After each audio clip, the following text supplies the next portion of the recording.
Hello and welcome back to Digital Assets Daily. Good morning, good afternoon, or good evening, wherever you are in your corner of the world.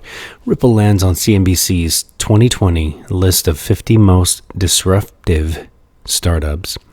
This time around, the organizers also evaluated how companies coped with the issue at hand. Ripple was ranked number 28th on CNBC's annual Disruptor 50 list. Among other criteria, the organizers evaluated how companies reacted to the issue at hand, and the majority of startups on the list are already billion-dollar businesses. Blockchain payment network Ripple has taken 28th place on CNBC's 8th annual list of venture-backed startups, Disruptor 50, published on Tuesday. The next article, Ripple co-founder Chris Larson moves 75 million XRP to his other wallet. Former Ripple CEO Chris Larson was spotted wiring a gargantuan sum of 75 million XRP to a wallet that was created by himself, according to analytical data. As is clear from data shared by XRPL Monitor earlier today, Ripple co-founder Chris Larson wired a whopping 75 million XRP between his wallets. The data also shows that blockchain heavyweight Ripple also made a transfer for a substantial amount of XRP. According to the XRPL Monitor, which tracks XRP transfers, just recently the DLT giant Ripple transferred 11 million of its XRP coins. Earlier today, the company's founder and former Chris Larson, previous CEO, wired 75 million XRP. The Ripple transfer was conducted to a wallet set up by Ripple itself, although this was hidden behind several nicknames, as BitHomp showed. And the large XRP transfers like this do take place from time to time. Ripple does not bother to explain their purpose to the community.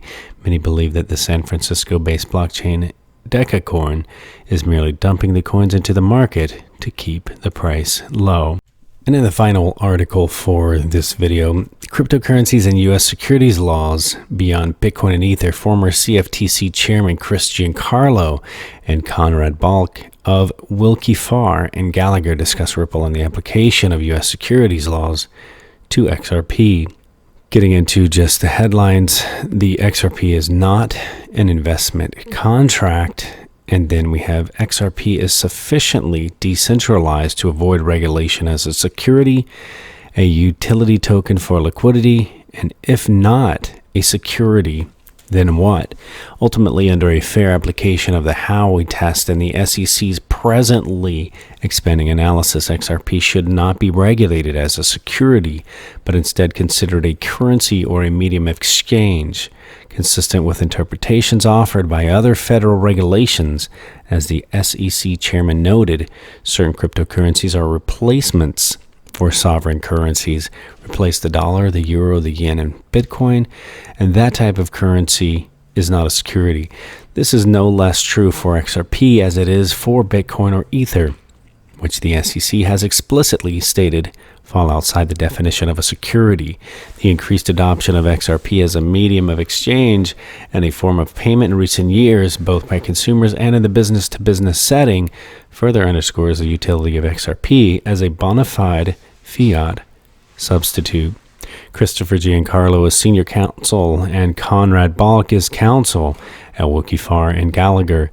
Mr. Giancarlo previously served as the 13th chairman of the U.S. Commodity Futures Trading Commission, and the authors wish to acknowledge the assistance of Susan Park and Graham Pittman, associates at Wilkie.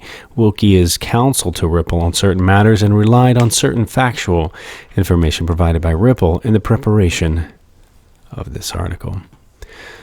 So again, guys, I'm going to leave you with a final thought. Today is the tomorrow that you were worried about yesterday. What's your excuse now?